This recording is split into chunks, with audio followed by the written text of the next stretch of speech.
let me know.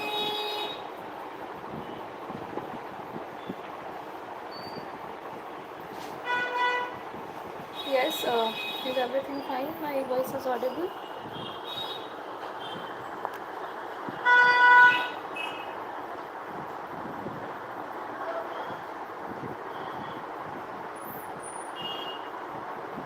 Should I start?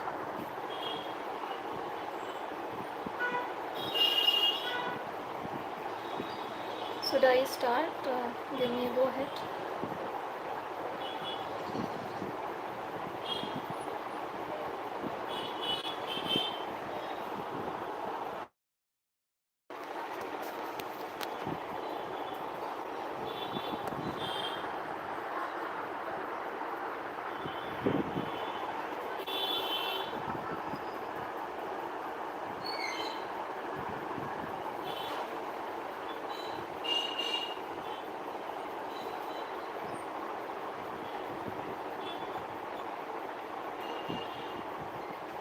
Let me get the confirmation.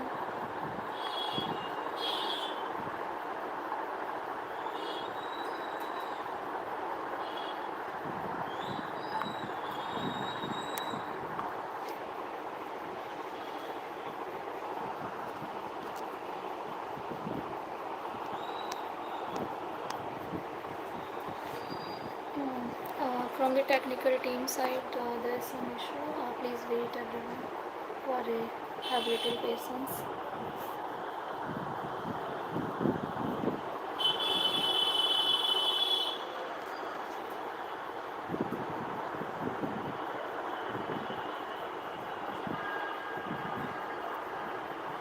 Fine now.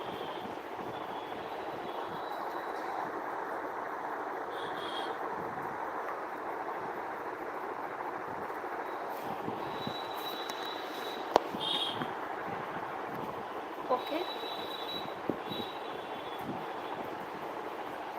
Everyone, questions I will take at the last. Please be patient. So yeah, let's go ahead from the technical team. Hello everyone, my name is Ranjana Singh Sengar. I have secured all India rank 629 in this year UPSC CSE. I belong to Fatehpur district of Uttar Pradesh. I have done my graduation in civil engineering from IIT Kharagpur. I have worked also for some time in BlackRock. So yes, this is my brief introduction. Let me first talk about my journey. तो ये मेरा तीसरा attempt था and second mains and first interview.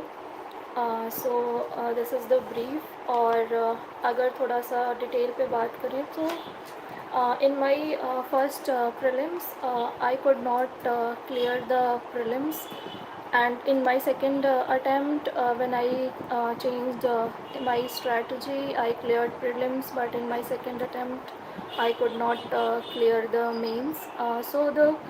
In the first prelims I realized that I am lacking in some subjects, for example geography and history.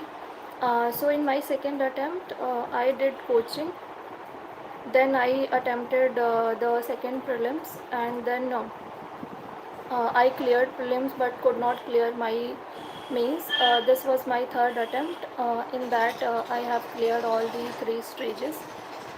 So, guys, this session would be in like I will tell from my side what was my prelims strategy, what was my mains strategy, and some common questions जो कि सारे aspirants के होते हैं, तो वो मैं address करके फिर आपके जो भी क्वेश्चंस होंगे वो मैं लूँगी.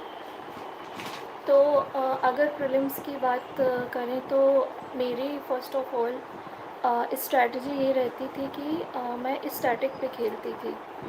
If I talk about the main strategy, मैं स्टैटिक पर खेलती थी और करंट अफेयर्स के जो हाई रीडिंग टॉपिक्स होते थे वो मैं करती थी. तो जैसे अगर हम बात करें सब्जेक्ट्स वाइज, तो मैं पहले बेसिक कॉन्सेप्ट पढ़ लेती थी, जैसे कि पॉलिटी में लक्ष्मीकांत हो गया, हिस्ट्री में स्पेक्ट्रम हो गई, जियोग्राफी में कॉन्सेप्ट समझने के साथ साथ we do all the NCERTs, तो वो कर लेती थी। उसके बाद मैं इस जो नॉलेज को मैंने गेन किया है उसको मैं अप्लाई करने का ट्राई करती थी कि मतलब मैं अप्लाई कर पा रही हूँ या नहीं कर पा रही हूँ। तो मैं उसके बाद से मॉक्स देती थी, और मॉक्स के साथ ही साथ मैं ये भी देखती थी कि जो भी पीवाईक्यूज़ है उसमें से कौन से जो भी टॉपिक्स हैं उसमें यूपीएससी इंटरेस्टेड है। For example if I talk about कि रैंडम सब्जेक्ट्स जिसमें यूपीएससी थोड़ा ब्रॉड क्वेश्चंस पूछता है, ब्रॉड एरियाज से पूछता है और उनका कोई क्लियर कट सिलेबस नहीं है। For example if I talk about environment, तो उसमें topics like national parks, wild life centuries हो गई, और जो हमारे वेटलैंड्स वगैरह हैं तो वो मैं करके जाती थी। सिमिलरली साइंस एंड टेक में कोई भी जो भी न्यू टेक्नोलॉजी है जो कि न्यूज़ में चल रही है तो वो मैं करके जाती थी, या कोई न्यू डेवलपमेंट है। सपोज़ अगर for example if I have been giving this attempt 2026, so I would prepare जो भी एआई समिट्स इंडिया में हुई है एक्सेट्रा एक्सेट्रा, और जो भी न्यू टेक्नोलॉजीज़ न्यूज़ में है। उसके अलावा हिस्ट्री के भी कुछ अगर हम पीवाईक्यूज़ देखें तो बहुत हाई यील्डिंग टॉपिक्स होते हैं। फॉर एग्ज़ाम्पल कि इंटेंजिबल कल्चरल हेरिटेज हो गया, आपकी कल्चरल हेरिटेज साइट्स वगैरह हो गई, तो वो टॉपिक्स में करके जाती थी। और जियोग्राफी में इफ़ यू टॉक अबाउट, तो रिवर्स बहुत ज़्यादा आती हैं, और उस रिवर्स के साथ साथ कौन से वहाँ पे कौन से वाटरफॉल्स वगैरह हैं, and which waterfall is related to which river, so this kind of matching questions also we get. तो वो मैं करती थी। सो पीवाईक्यूज़ का मेरे लिए रोल यही होता था कि फ़र्स्ट ऑफ ऑल उनको एनालाइज करो कि फॉर द थीम्स कि what are the high reading themes from the PYQs.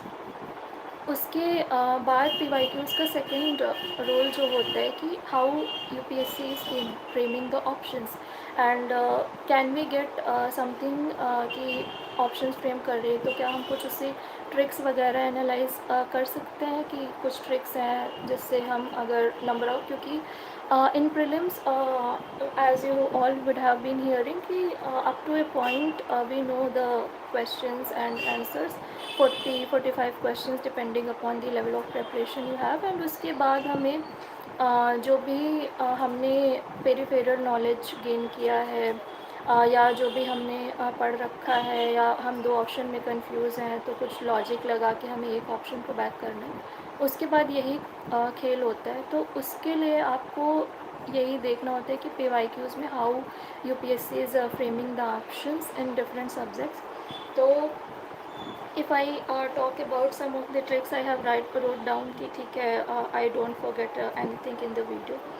तो जैसे साइंस में हम बात करें तो होता है कि in normal technologies that they ask, and in science and tech mostly it is application based questions. तो एप्लीकेशन बेस्ड क्वेश्चंस में most of the time it is कि ऑल करेक्ट, और if the options are more, so if let's say there are 5 options, so maybe 3 out of them are correct in most of the times. So this kind of tricks people generally use. And उसके बाद जो होता है कि जैसे one words होते हैं कि UPSC is mainly interested in history, in like what do you understand by term aerial metagenomics, और in 2023 there was a question, a small farmer large field. So if you get this word, a small farmer large field, if you don't know anything about it, you have never heard about it because it was not in the news, and it is not humanly possible also to cover everything that is there in the news. तो आप अगर ये भी देखें कि small farmer large field, इसका simple मतलब ये होता है कि ये लग रहा है कि समहाउ हम फार्मर्स को एक ग्रुप सा बना रहे हैं, ताकि लाइक हम इंडिया में जानते हैं कि जो है जो फार्मर्स की होल्डिंग्स है वो बहुत छोटी होती है, तो somehow we have to make it large. तो ये अगर इस वर्ड में कोई भी ऑप्शन ऐसा है जो लैंड पूलिंग वगैरह की बात करता है, तो वो ऑप्शन सही हो सकता है। तो ऐसे करके हम थोड़ा सा अगर हमें नहीं भी आता है तो थोड़ा सा लॉजिक वगैरह लगा के क्वेश्चंस को हम कर सकते हैं। तो पीवाईक्यूज़ का तो हाँ, और ये भी है कि जैसे प्रीलिम्स में यही है कि फ़र्स्ट आपने पढ़ा, आपने मॉक्स किए, आपने पीवाईक्यूज़ किए, उससे भी आपका काफ़ी नॉलेज बेस बढ़ता है। फिर आप फिर आप ट्रिक्स भी यूज़ करते हैं, तो उसमें यही है कि बी कॉशियस। ट्रिक्स सिर्फ ट्रिक के नाम पर नहीं यूज़ करनी है, they have to backed by some logic, या आपने कुछ कहीं सुना है, थोड़ा तो आपको आना चाहिए, रैंडम टिक तो नहीं लगाना है। तो ये कॉशियस ज़रूर होना चाहिए। तो या तो नेक्स्ट क्वेश्चन स्टूडेंट्स का होता है कि व्हाट अबाउट द मॉक्स, तो कितने करने हैं और कैसे एनालिसिस करनी है मॉक्स की। तो ये क्वेश्चन होने हैं, और ये क्वेश्चन भी होता है कि whether we do the sectional और वी डू दी एफएलटीज़। तो मैं बोलूँगी कि इट डिपेंड्स कि आप प्रिपरेशन में वेयर आर यू, और आपकी हर सब्जेक्ट्स में स्ट्रेंथ क्या है, और कौन सा सब्जेक्ट आपका वीकनेस है। तो फॉर एग्ज़ाम्पल अगर आपकी प्रिपरेशन ऐसी है कि आपने हिस्ट्री कम पढ़ रखा है, या आपको लगता है कि साइंस एंड टेक में मैंने पढ़ तो लिया है, but I really need to see this कि मैं इसे अप्लाई कर पा रहा हूँ कि नहीं कर पा रही हूँ, तो ये उसमें आप फिर सेक्शनल पे जा सकते हैं कि ठीक है, वो सेक्शनल आपकी हिस्ट्री की नॉलेज बेस को भी बढ़ा देगा। और if we talk about the science and tech, तो वो आप वहाँ पे अपना जो भी आपने सीखा है वो आप अप्लाई करके देख सकते हैं। तो सेक्शनल का तो मैं यही बोलूँगी कि आपका जो भी प्रिपरेशन है, आपको कितनी प्रैक्टिस की ज़रूरत है, और किस सब्जेक्ट्स कौन से सब्जेक्ट्स आपके स्ट्रेंथ हैं एंड वीकनेस है। तो may be in the subjects you are weak, do sectional, ताकि वो थोड़ा सा आपका स्ट्रॉन्ग एरिया बने। But FLTs full length test मैं बोलूँगी कि थोड़े ज़्यादा देनी चाहिए, because there only you learn everything कि मीन्स आपके लिए क्या काम कर रहा है, कौन सा सब्जेक्ट आप कर पा रहे हो अच्छे से, और कौन सा सब्जेक्ट आप अच्छे से नहीं कर पा रहे हो। So like I will tell you about myself. तो जैसे मैं मॉक्स देती थी, तो मॉक्स में आई गेट टू नो कि जो भी चीज़, if I have read the question and the first thought that is coming to my mind, that is very means that is very solid. तो अगर मैंने कुछ भी बाद में क्वेश्चन करके कि नहीं मुझे कुछ और याद आ रहा है और मैंने उसको गलत कर दिया, तो फिर जब मैं आके आंसर की मिलाती थी, तो I most of the time I found out कि नहीं, जो मेरा फर्स्ट थॉट था वो सही था। तो जब आप फुल लेंथ करते हैं तो आपको ऐसी चीज़ें पता लगती हैं कि आप क्या मिस्टेक्स कर रहे हैं, आपके क्या स्ट्रेंथ एरियाज़ हैं, और आपका माइंड पेपर में कैसे वर्क कर रहा है। तो ये चीज़ कि मे बी ये भी होता है कि कुछ लोग होते हैं कि वो, कुछ लोग या हम सबके साथ होते हैं कि कभी कभी हम क्वेश्चन पढ़ते हैं, बट हम जल्दी में पढ़ लेते हैं या ध्यान से नहीं पढ़ते, तो we get the question only wrong, then answer would definitely भी रॉन्ग। तो ये सब मिस्टेक्स को अवॉइड करने के लिए ही हम मॉक्स करते हैं और मॉक से प्रैक्टिस करते हैं, और मॉक से जो भी एरिया हमने छूट गए हैं, नहीं पढ़ा है, या बहुत डायनेमिक एरियाज़ हैं, उनको कवर भी कर सकते हैं। सेकंड क्वेश्चन एस्पायरेंट्स का ये होता है कि कितने मॉक्स करें। तो आई वुड से कि it really depends on the person कि उसे कितने मॉक्स में कॉन्फिडेंस आ रहा है।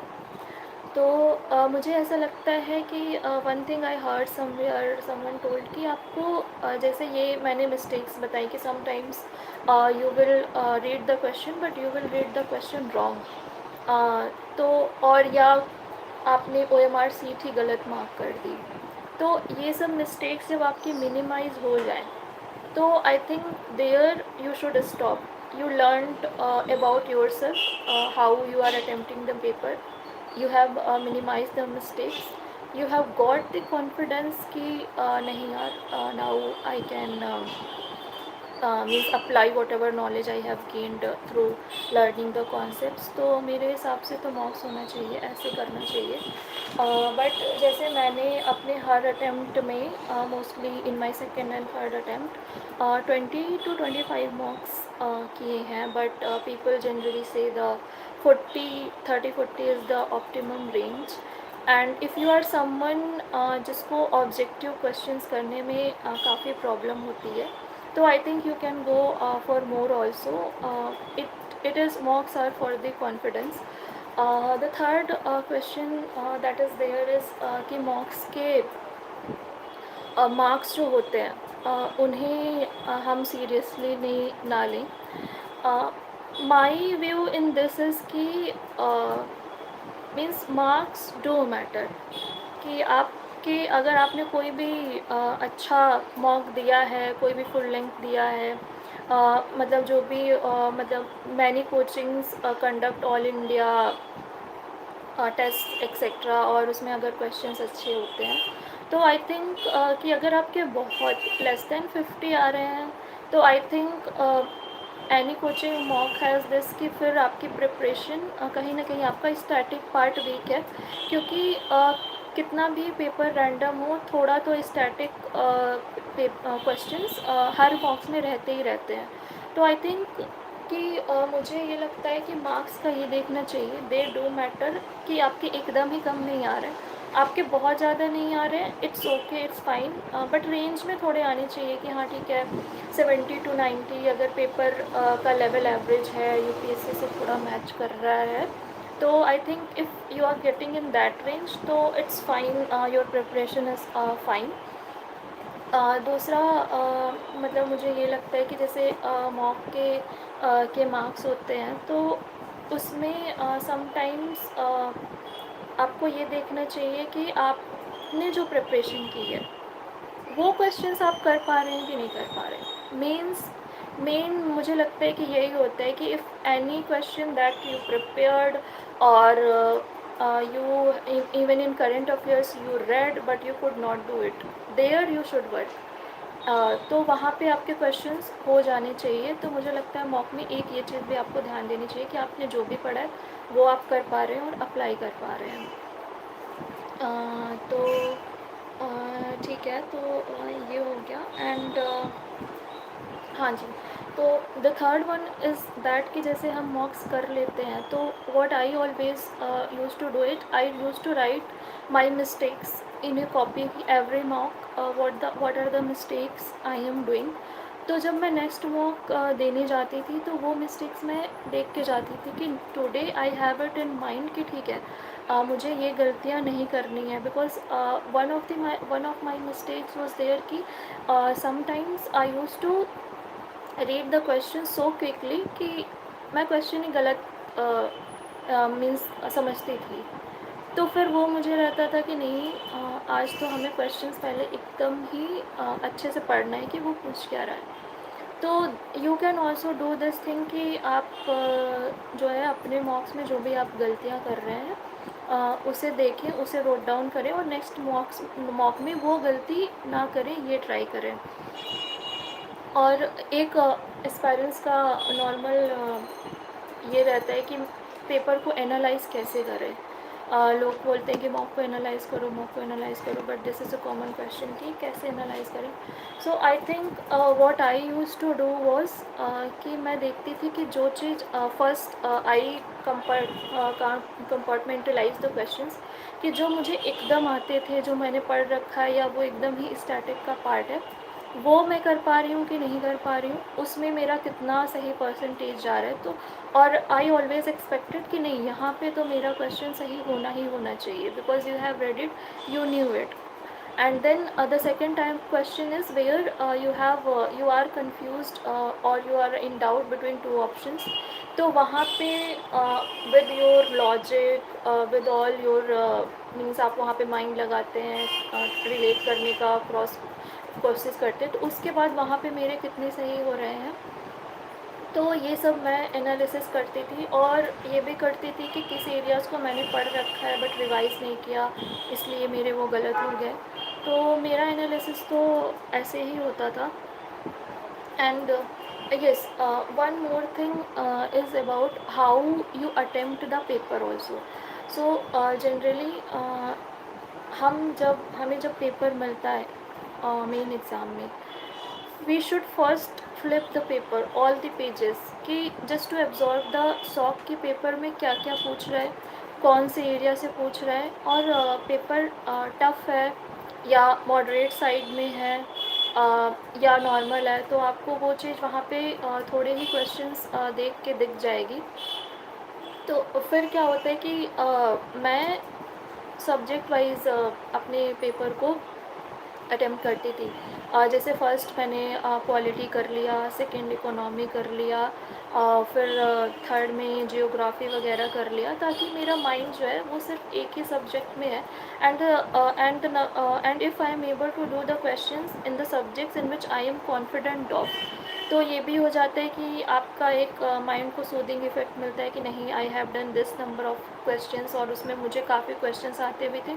तो फिर आप जो बाद के मिसलेनियस क्वेश्चंस बचे हैं, उसको करने के लिए आपके पास मेंटल पीस भी रहेगा और टाइम भी रहेगा करने के लिए, बिकॉज़ ये क्वेश्चंस आपको आते थे, जल्दी भी हो जाएंगे। तो उस हिसाब से एक अपनी पेपर अटेम्प्टिंग स्ट्रेटजी भी बनाएं। Second thing was कि when are you going to fill the OMR seat, because some people do 2 rounds, some people do 3 rounds। तो गाइज़ मेरे लिए तो होता था कि मैंने 2 ही राउंड कर पाती थी, because nowadays the paper is also lengthy, so it is very difficult to go through the third round. तो फर्स्ट राउंड पे मैंने एक बार कर लिया, जो मुझे ठीक से आते वो कर लिया, और जो जिसमें मुझे 2 ऑप्शन या 3 ऑप्शन में कन्फ्यूजन है, in that also I have marked कि no, only in this option I am confused, तो वो मार्क कर लिया। और there were some questions, and there will always be questions which you don't know and which you have never heard of also. तो उसमें क्या करना है कि उसमें भी मैं काट देती थी कि हाँ, इसे तो मुझे एकदम लास्ट में देखना है, कि जबकि जब मैंने ये जो क्वेश्चन मुझे आ रहे हैं उतना मैं कर लूँ। The next question aspirants have it कि कितने क्वेश्चंस करें। तो आई वुड से कि एवरीबडी हैज़ डिफरेंट एक्यूरेसी। तो if you have a very good accuracy in which you are able to score marks in, maybe if you are attempting only 70-75 questions, so I think that is also good enough। But अगर मैं मेरी बात करूं, और या ज़्यादातर aspirants की हम बात करते हैं, तो उसमें हम ये देखते हैं कि mostly people if they are attempting around 85-90 questions, तो उनका फिर वो स्कोर आता है। तो मेरा भी यही रेंज रहता था। I think in 2024 I attempted around 89 questions, and in 2025 I attempted around 87 questions. तो मेरा भी यही रेंज था। तो मॉक्स का भी मार्क्स का रोल यहाँ पे भी है कि यू हैव टू सी कि आपका रेंज कितना है, कितने क्वेश्चंस आप करते हो तो आपके मार्क्स आ रहे हैं। Because at ultimately prelims is also about थोड़ा सा risk taking, because you have to if you have to get marks, you have to attempt the questions in which in the range you are getting the marks. तो वो चीज़ I think people should do it. उसके बाद yes, the most important thing for prelims is current affairs, in which the aspirants have very much doubt कि कहाँ से करें, कैसे करें एंड कितना करें। तो मतलब मेरा तो जैसे मैंने बताया कि स्ट्रेटजी ही रहती थी कि मैं स्टैटिक पे खेलती थी, और करंट अफेयर्स का मैं हमेशा न्यूज़पेपर पढ़ती थी। और उसके बाद अगर हम ये टॉपिक्स की बात करें जो डायनेमिक होते हैं, फॉर एग्जांपल इन्वायरमेंट हो गया एंड साइंस एंड टेक हो गया, तो उसमें मैं PT 365 वगैरह कर लेती थी। उसमें भी एकदम जो भी बहुत ही इम्पोर्टेंट टॉपिक्स लग रहे हैं मुझे, फॉर एग्ज़ाम्पल अगर इन्वायरमेंट में कॉप हुई है और कॉप में they have formed a very good organisation जिसका मैंडेट भी काफ़ी अच्छा है, और which has been formed for the first time. Let's say I think in COP 29 on COP 30 they formed one organization for health, which was first time under COP in which an organization dedicated to health was formed. तो उस type जो कि मुझे लगता है कि बहुत important है, वो सब मैं साइंस एंड टेक में और इन्वामेंट में ये सब कर लेती थी। बाकी जैसे सब्जेक्ट्स में कुछ मैराथन वीडियोस वगैरह भी मुझे ठीक लगते थे। जैसे साइंस एंड टेक में मैं रवि अग्रवाल सर के वीडियोस देखती थी, जो भी टेक्नोलॉजीज़ मुझे नहीं समझ में आ रही हैं, because in that he use to explain in a very good way. जैसे ओनली द एप्लीकेशन पार्ट कि आप क्वेश्चन भी कर लो और you don't have the unnecessary information which is not required for the final exam. तो मुझे मैं वो कर लेती थी साइंस एंड टेक में। बाकी since I was reading the newspaper, तो जब आपका प्रीलिम्स आता है तो आपको and you are already analysing the PYQs, तो देन आपको भी पता है कि in which kind of topics UPSC is interested. तो आप खुद से भी वैसे प्रिपेयर करके जा सकते हैं, और सब कोई करके every one does that also. तो for example if I talk about me, इफ़ this prelims I would have been means attempting, so I would prepare whole state of Hormuz, whole West Asia politics, and also some related to defense, like whatever the ammunitions, whatever the planes US is using, और Iran is using something like that I would prepare, क्योंकि वो important लगता है इस बार के point of view से। तो ऐसा करके अगर आप खुद भी आपको लगता है कोई टॉपिक, तो उसे भी प्रिपेयर करें, और PYQs से एक्स्ट्रापोलेट करके प्रिपेयर करें कि अगर UPSC in the past have been interested in this topic, so this year UPSC may be interested in this topic। तो ऐसा करके कर सकते हैं, ये मैं करती थी और अच्छे क्वेश्चंस फंसते भी थे। For example if I talk about in 2024, almost everyone knew that they will ask the women reservation bill और द एथिक्स कमेटी। तो ऐसे टॉपिक्स आप भी थोड़ा इम्पोर्टेंस दें जब भी आप प्रिपरेशन कर रहे हैं। तो हाँ, and places in news this time is very important and it's important every time, तो वो मैं कर लेती थी। बाकी I don't think I have anything left to talk about in prelims.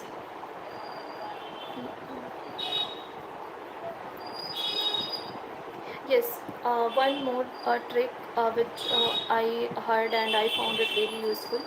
Uh, जैसे if you go and see the 2023 paper, there was a question about the run of Kutch, and in that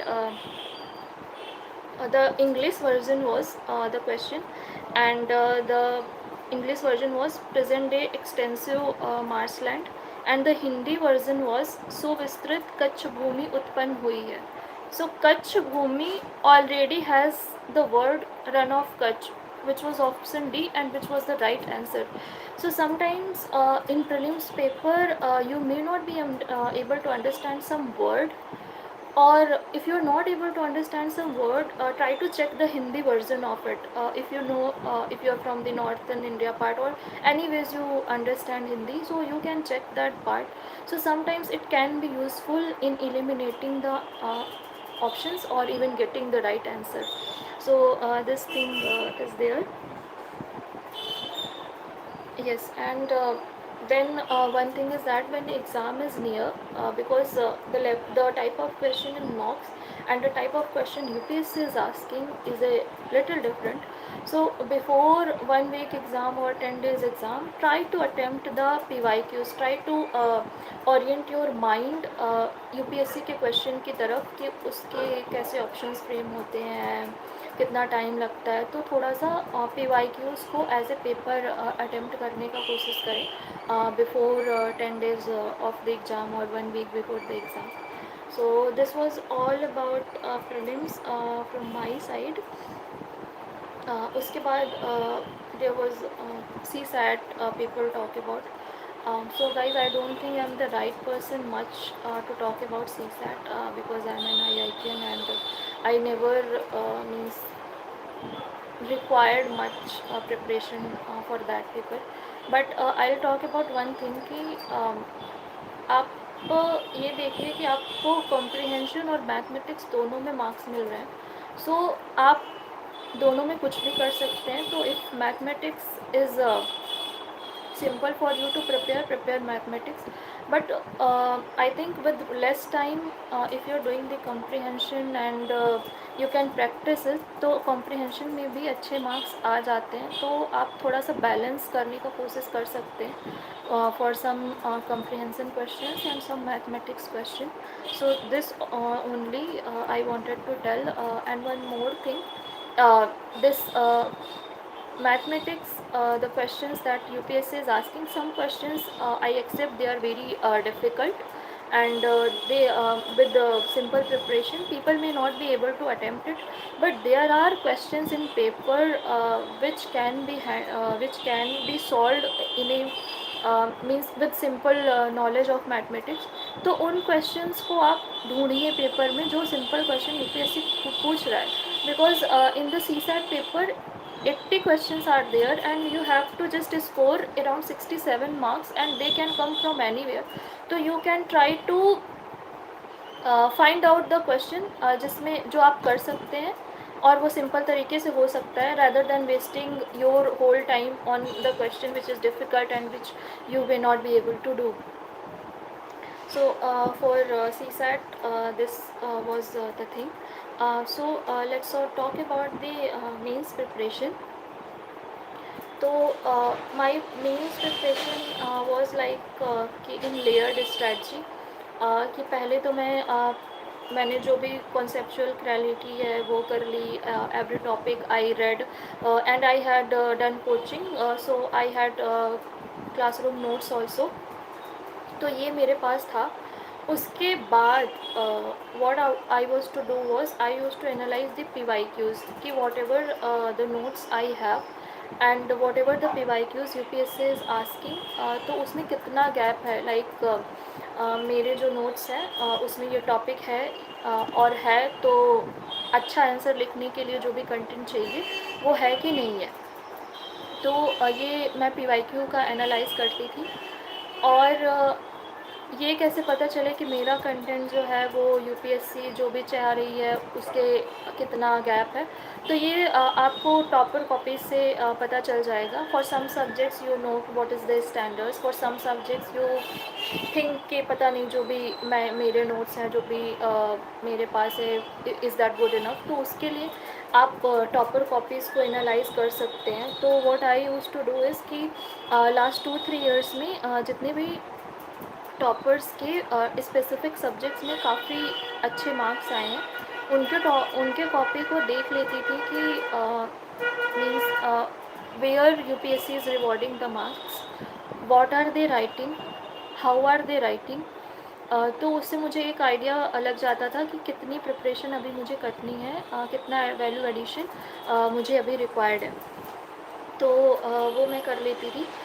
फिर third होता था कि toppers copy देखने के बाद मैं newspaper से भी वैल्यू एडिशन करती थी. और कुछ टॉपिक्स होते हैं जो कि अनकन्वेंशनल होते हैं या जिनको हम ज़्यादा नहीं पढ़ते हैं एंड वो हम मेंस टाइम ही मोस्टली पढ़ते हैं. फॉर एग्ज़ाम्पल इंटरनल सिक्योरिटी हो गया, एग्रीकल्चर हो गया. तो उसको मैं जो है अगर मैंने ये सब कर लिया, मुझे कंटेंट नहीं मिल रहा है और since in the means you always have time की कमी. तो फिर क्योंकि मेरा भी हमेशा साइकिल ही चलता रहता था, तो मुझे कभी ऐसे पूरा ईयर मेंस की प्रिपरेशन करने का टाइम नहीं मिला.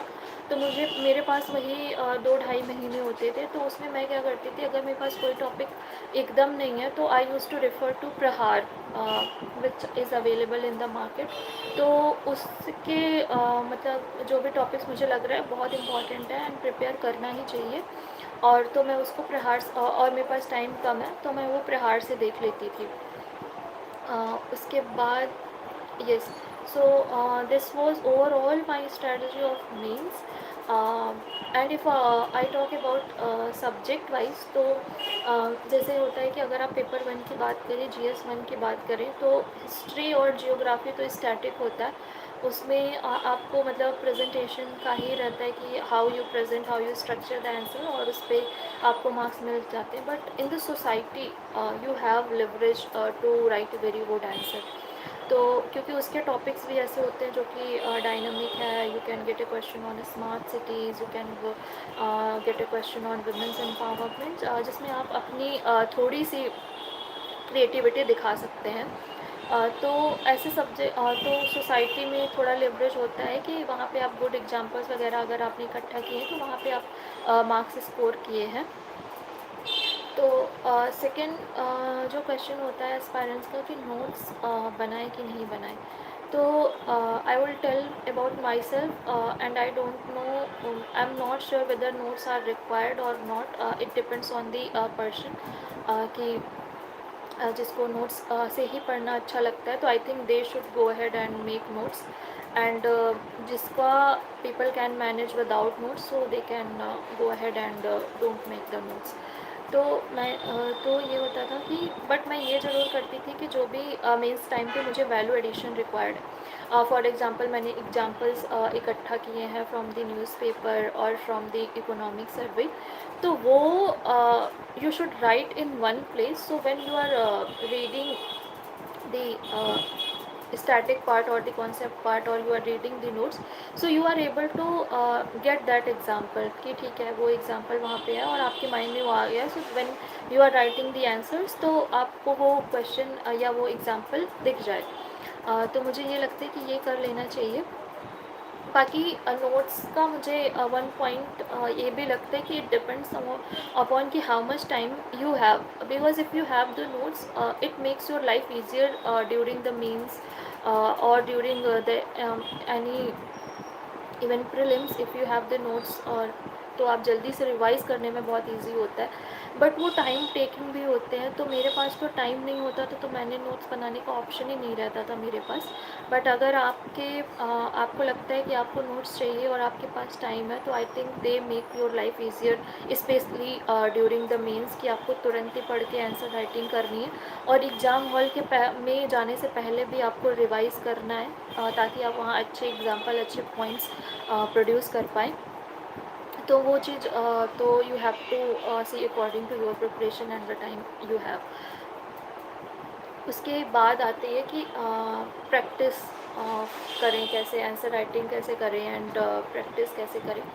सो my take on answer writing is that कि जब आपने एक लेवल ऑफ नॉलेज आपको आ गया है, for example if you are having a question on Indian model of secularism, and you are able to have what is Indian model of secularism, what are the positives, what are the cons। तो अगर आपको इतना आता है तो ही आपको answer writing start करनी चाहिए। मुझे नहीं लगता है कि if you do not have knowledge और you not able to produce even 4-5 points for the question that is coming, तो I don't think answer writing should be started. तो ये मेरा पॉइंट ऑफ व्यू है, but people always should see according to their preparation कि उन्हें क्या suit करता है। Then second thing in the answer writing is structure, how you are structuring the answer. तो मुझे ये लगता है कि जो स्टैंडर्ड फॉर्मेट होता है in intro and body and conclusion का, वो फॉलो करना चाहिए, and that is good. And in GS mostly we should write in points, because that is clearly visible to the examiner कि आपने कितने पॉइंट्स लिखे हैं, and you can highlight the keyword, so that can make the life of the examiner easier and he और she will reward you marks. The third thing I want to talk about is, and that is very important, is the directive word that is given in the question. So like describe, analyze, critically analyze. So every directive word is a little different. तो उसके हिसाब से आपको अपने answer को structure करना चाहिए। For example अगर डिस्क्राइब है तो इट इज़ जस्ट आस्किंग कि जो क्वेश्चन है आप उसके बारे में लिखें. But suppose that the directive word is critically analyse, तो आपको उसमें जितने नंबर ऑफ आपने प्रॉज लिखे हैं उतने नंबर ऑफ आपको कॉन्स लिखने ही चाहिए. तो वो critically analyse because it wants you to be critical about it, analyse it from the various perspective. तो वो क्वेश्चन का डायरेक्टिव कीवर्ड होता है. फिर एक चीज़ ये भी होती है कि अगर आपने आंसर में अपने चैलेंजेस लिखे हैं, so as a bureaucrat, as a administrator, आपको वहाँ पे फिर सॉल्यूशंस और वे फॉरवर्ड लिखने ही चाहिए. Even if the question is not explicitly asking it, you should write it. And according to my experience also इस तरह से आपको मार्क्स मिलते भी हैं अगर आपने सॉल्यूशंस वगैरह लिखे हैं एंड थोड़ा सा वे फॉरवर्ड वगैरह लिखा है, तो दे रिवॉर्ड यू मार्क्स.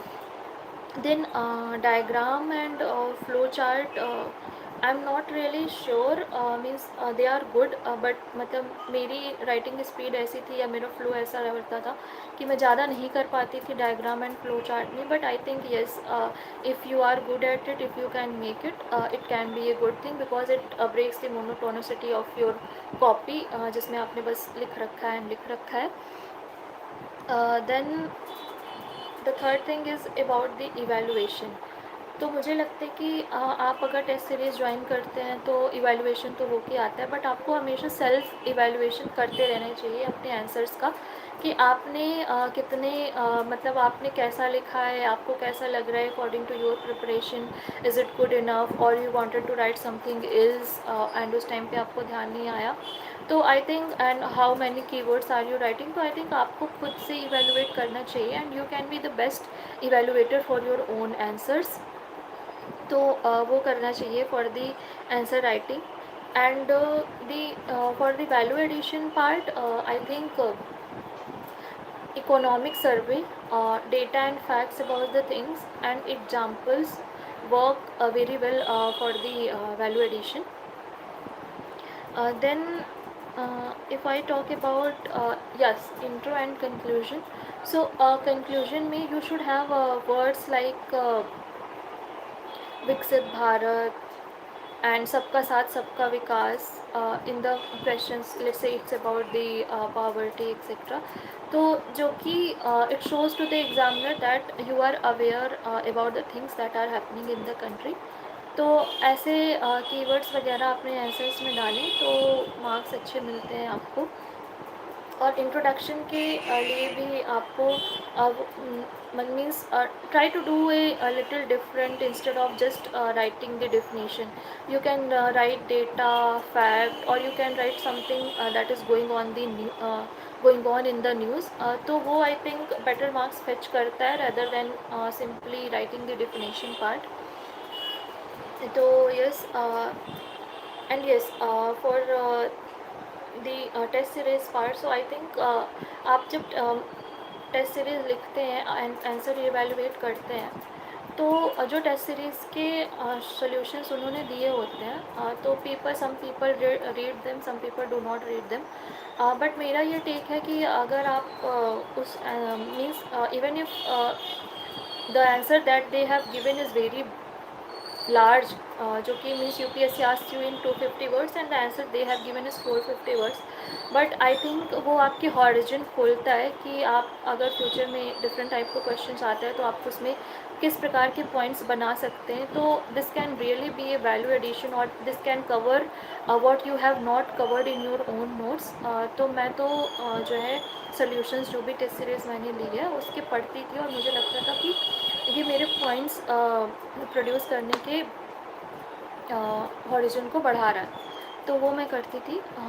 बाकी if I talk about my optional is political science and international relations. और मेरी ऑप्शनल की स्ट्रेटजी भी GS जैसी ही रहती थी कि पहले कॉन्सेप्चुअल क्लैरिटी रखनी है, टॉपिक्स को पढ़ना है एंड उसके बाद जो है PYQs एनालाइज करने हैं और उसके बाद टेस्ट लिखने हैं. But the difference in optional is कि ऑप्शनल में PYQs बहुत ज़्यादा रिपीट होते हैं, तो उसमें तो PYQs आप जितने ज़्यादा लिखें उतने ज़्यादा ही अच्छा होता है, क्योंकि क्वेश्चंस गेट रिपीटेड। तो ऑप्शनल में तो मैं डेली अपने इस अटेम्प्ट में डेली 5 क्वेश्चंस लिखती थी और बहुत ही रिलीजियसली लिखती थी, जिससे मेरी आंसर राइटिंग भी इम्प्रूव हुई और मेरे मार्क्स भी काफ़ी इम्प्रूव हुए।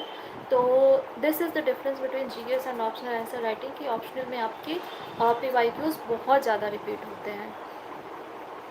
तो this was all about the mains. बाकी I think for the interview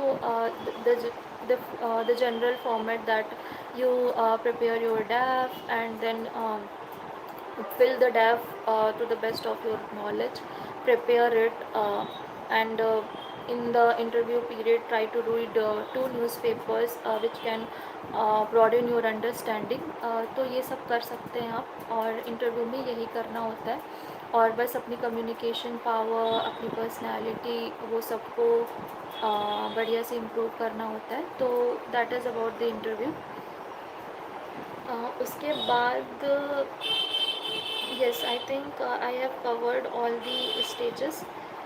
Um,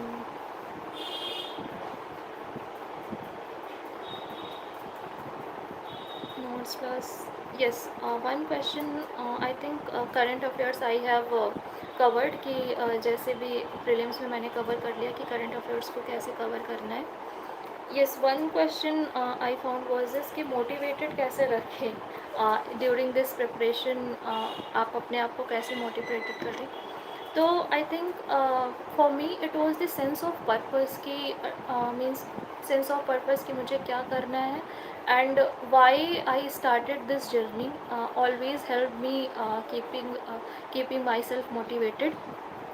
और सेकेंड थिंग जो आई थिंक सबसे हमें ये भी सोचना चाहिए कि what are the opportunity cost that is there when we are here in the UPSC preparation. For example मेरे लिए तो I have left the job, तो अगर मैंने जॉब छोड़ा है तो whatever the package I had, that was the opportunity cost for me. Then आप प्रिपेयर करते हो, इतना स्ट्रेस होता है that it affects your health. तो I think you should think about all these to कि आप क्या पे कर रहे हो इस यूपीएससी के प्रिपरेशन में रहने के लिए, and always think about the sense of purpose and why you came here at the first place. Yes, one thing I wanted to talk about in mapping is that कि for example in UPSC in environment national parks are asked very frequently. तो उसमें मैं क्या करती थी कि जैसे जो भी मैंने मैप है उसमें जिस स्टेट के जितने नेशनल पार्क है उसको मार्क कर लेती थी। तो क्या उससे क्या होता था कि एक इमेजेरियल मेमोरी मेरी बनती थी, और अगर क्वेश्चन में ऑप्शन है और सपोज़ दैट उसमें एक नेशनल पार्क के बारे में पूछा गया है, and one option is there, one state they have given in the option is north and one state is there in the south।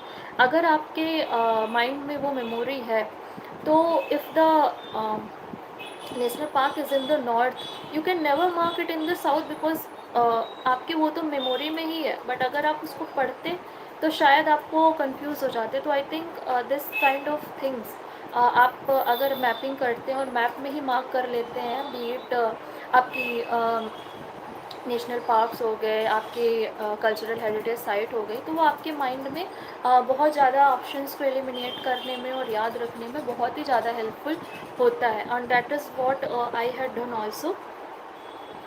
Yeah, and then the final question was about the do's and don'ts. So I think for me, do's was first conceptual clarity. Whatever time it takes, you should be clear about the concepts. आराम से पढ़ें, time देकर पढ़ें, कितना भी time लग रहा है, बिकॉज एनीवेज अगर कॉन्सेप्ट नहीं क्लियर है तो आपको जब भी आपका सिलेक्शन होगा आपको टाइम देना ही पड़ेगा, उस कॉन्सेप्ट को क्लियर करना ही पड़ेगा। तो आराम से पढ़ें, कॉन्सेप्चुअल क्लैरिटी के साथ पढ़ें। Then I think newspaper is also important for the preparation, because it just not about the news, it also builds your vocabulary, your comprehension, your knowledge about what is happening in the India, what are the India's problems। तो वो सब जो कि एक aspirant के लिए मुझे लगता है बहुत ज़रूरी होता है। तो वो चीज़ न्यूज़पेपर की मुझे लगती है कि पढ़ना चाहिए। And then I think yes, utilise your time very wisely, ताकि आपका यूपीएससी क्लियर हो जाए। तो अपने टाइम को भी बहुत मीन्स रियली बहुत जुडिशियली यूटिलाइज करना चाहिए। और instead of just because I see nowadays people rely on videos very much. I think that is good, but that should be balanced.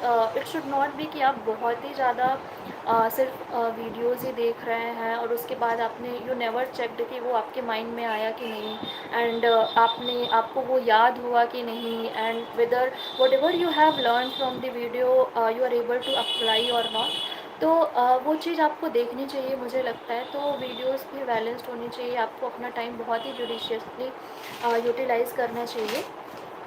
तो this were the dose from my side. Plus I think the most important thing is कि इस preparation में आपको खुद का भी बहुत ज़्यादा ध्यान रखना होता है। You should take care of yourself, you should take care of your health, you should means sometimes means आपको अपने जो भी है बात करते रहना चाहिए फ्रेंड से, फैमिली से, ताकि it cools down your mind और आप आराम से प्रिपरेशन में ध्यान दे सकें। डोंट्स में मैंने अभी बताया कि क्या करना चाहिए। तो I think you should not waste time. जो भी आप जो भी पढ़ रहे हैं दैट शुड बी यूज़फुल। तो वो आपको करना चाहिए। तो यही है। And the final thing I would say कि always have faith and confidence in yourself. If you are giving this much your time, your efforts to this exam, आपको अपने ऊपर भी विश्वास रखना चाहिए कि this can be done and you are giving your best. तो अपने ऊपर विश्वास रखें। तो I think yes, and final word of advice for me, guys, please do positive manifestation of thing. Always think positive कि हो जाएगा। Means I know in this preparation negativity आती ही आती है। आपको लगता है पता नहीं होगा कि नहीं होगा, प्रीलिम्स में प्रिपरेशन हो पाए कि नहीं हो पाएगी, but for it change try to think about कि नहीं हो जाएगा, I am doing my best. तो I think positive manifestation works. Try to think positively and stress free रहें, आराम से प्रिपरेशन करें चिल होकर। So I think this can be done. So yeah that is from my side, and if someone wants to ask question they can post it here.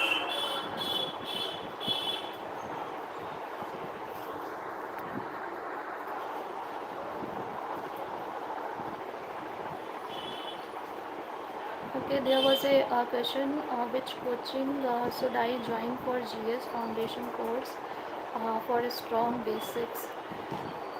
I think I cannot recommend this because I do not I don't know which offers a strong basis. They So I think you can go and check in the market or try to talk to your friends or people who have done coaching. For myself, I had done it from Vajiram and Ravi.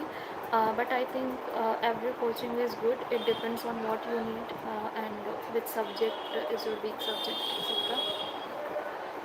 Anything else?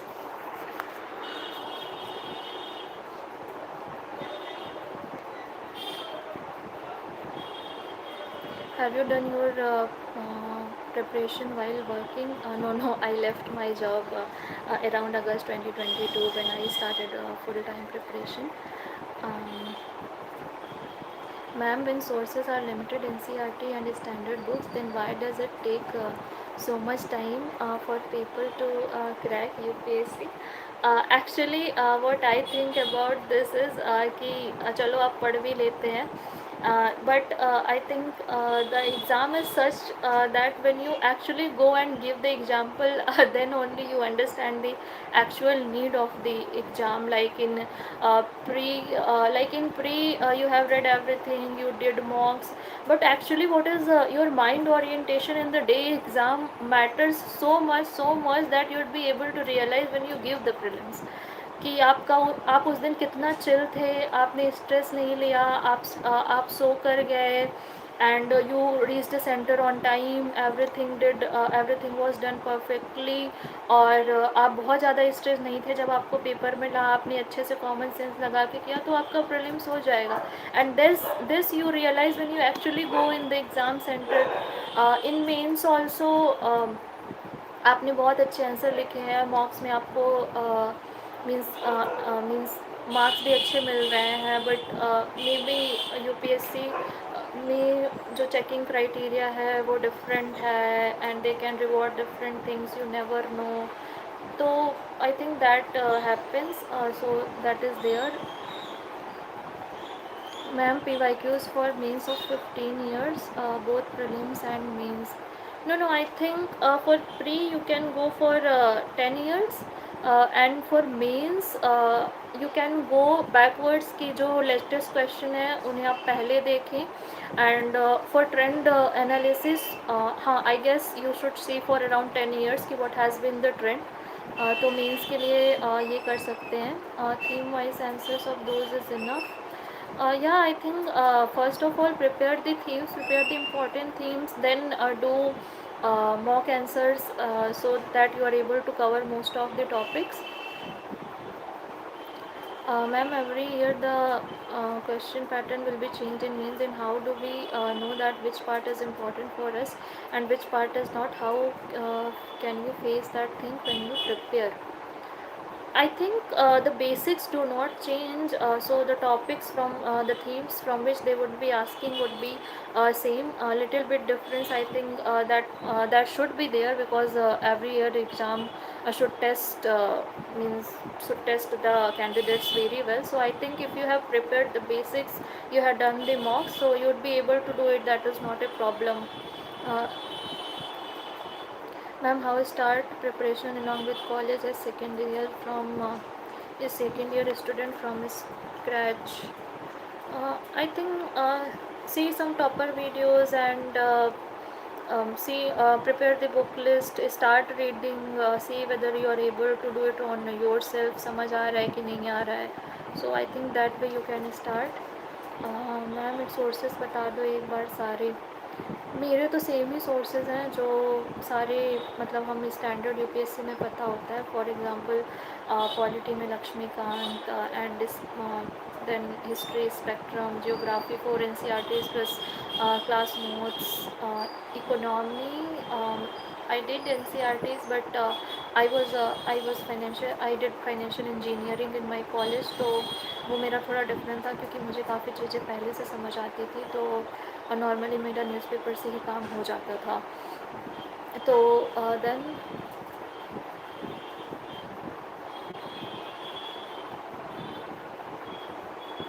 ma'am, how do you manage revision, because it takes 1 week to revise one subject and it takes months for the same subject to come back? I think for revision, when you read again and again, it fits into your mind, and eventually it takes less time also to revise. So it's just that you have just started and you're feeling कि पता नहीं हो कैसे कितना time लगेगा revise करने में, but I think it can be done, it's no issue.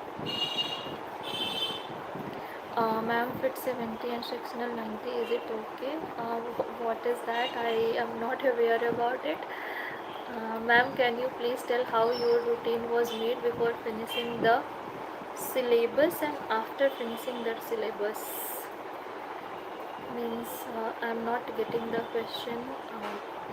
UPSC में तो सिलेबस ही बहुत ज़्यादा होता है, तो I think finishing that is very difficult. So it is always कि you read it, you revise it, and you see कि which part you have issues. आप भूल जाते हैं, उनको ज़्यादा रिवाइज करें, ज़्यादा लिखें. सो that is the approach I followed. Ma'am, how does a child get attracted to multiple resources due to FOMO? Please guide. Means I think you can what you can do is just first prepare the basics and see, apply it in PYQs, see whether that is enough and what extra you need. Then go for some one or two more sources, then see what is the gap remaining instead of going for multiple sources.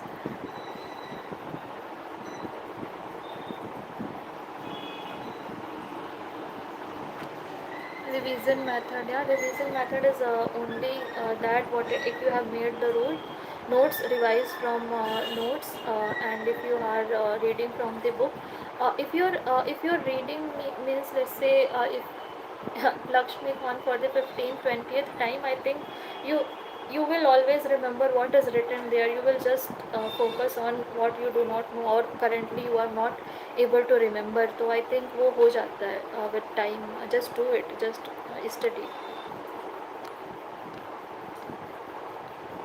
Ma'am, in prelims, how to increase writing skill? I think by practice, if you are very immature about it कि नहीं लिखा जा रहा है, because in engineering and I'm an engineer, so people do have issues. So I think just by practice, see topper copies, आप अपने दोस्तों से भी means evaluate करवा सकते हैं, and start writing. If you're not able to write anything, then I think you should just try to write कि कुछ भी आप लिख पा रहे हैं टॉपिक के बारे में. Ma'am, in prelims, most of the aspirants lost marks in CSAT. What do you want to say, ma'am? I said earlier that in CSAT I would be the right person to guide. I did not prepare much about it. PYQ are sufficient to preparation. I think I won't say sufficient, but they are the most important pillar of the preparation. You should know what UPSC is asking, in which topics it is interested, in prelims, how it is framing the options. Hello, ma'am, which coaching should I join? No,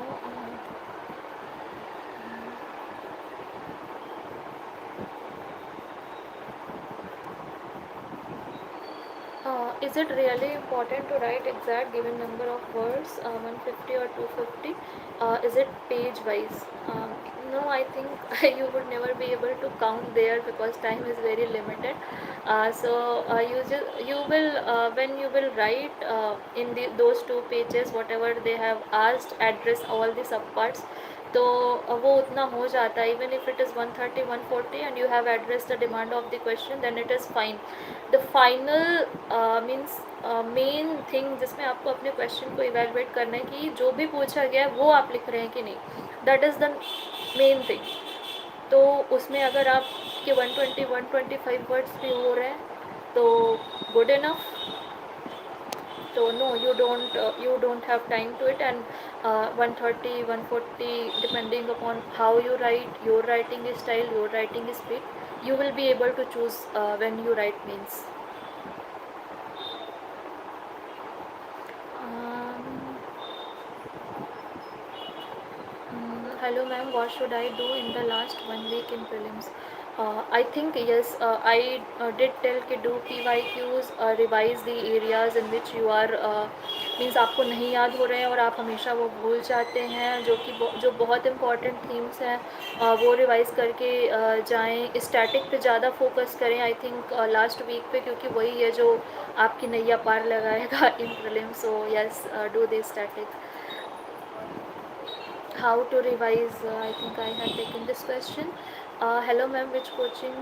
How much time do you invest in current affairs? I invest my time in newspaper, and it could be around 1 hour daily.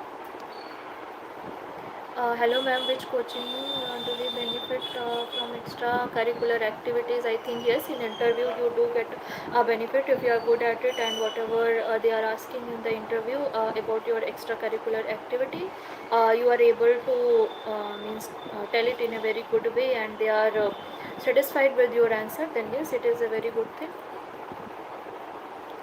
Mom rejects the document due to father name. I am not the right person to take this. Ma'am, prelims test series marks are stuck around 70.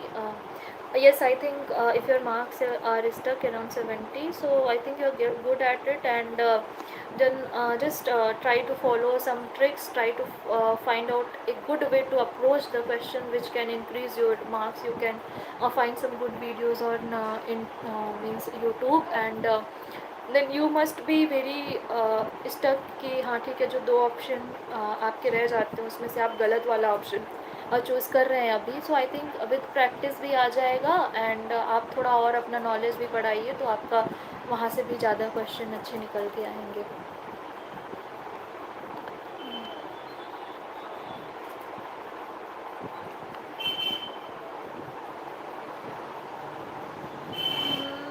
Completing syllabus along with optional in 12 month is a myth or reality. I think no one can ever give a very solid answer of it, but I think yes, it is doable for people, and it can be done, but usually it takes more time because you can read it, but then there is answer writing, there are you have to apply it, so that all things takes time.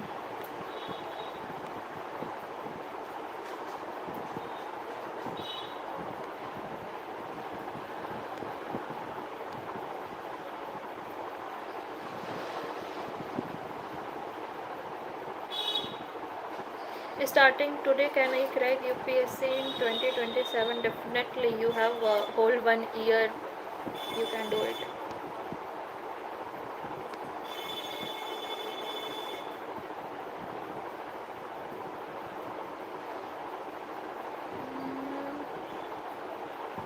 I think please tell your journey. I have told about my journey in the start.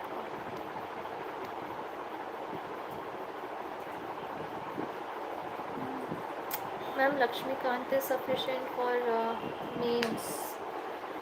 I think means it has all the content, but in memes, as I told, that it is about how you write the answers, whether you have linked it with current affairs, pros and cons, which all things Lakshmikant may not have, but basics it has. Even for memes, it can be used. How to make memes notes and how to analyze PYQ memes, ma'am. PYQs तो I think first of all is means के PYQs में भी theme, then you see कि the question from current affairs that is coming, was it there in the news that year, and then what are the areas UPSC is interested, and repetition, you can also see the repetition of some topics. So I think these are all the things you analyze in means questions. Which service have you been allotted? Allocation तो नहीं हुआ अभी. I think yes. So shall we end it?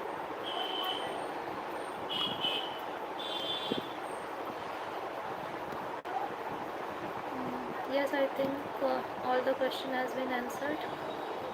Ma'am, how to read NCRTs and how to make notes, and also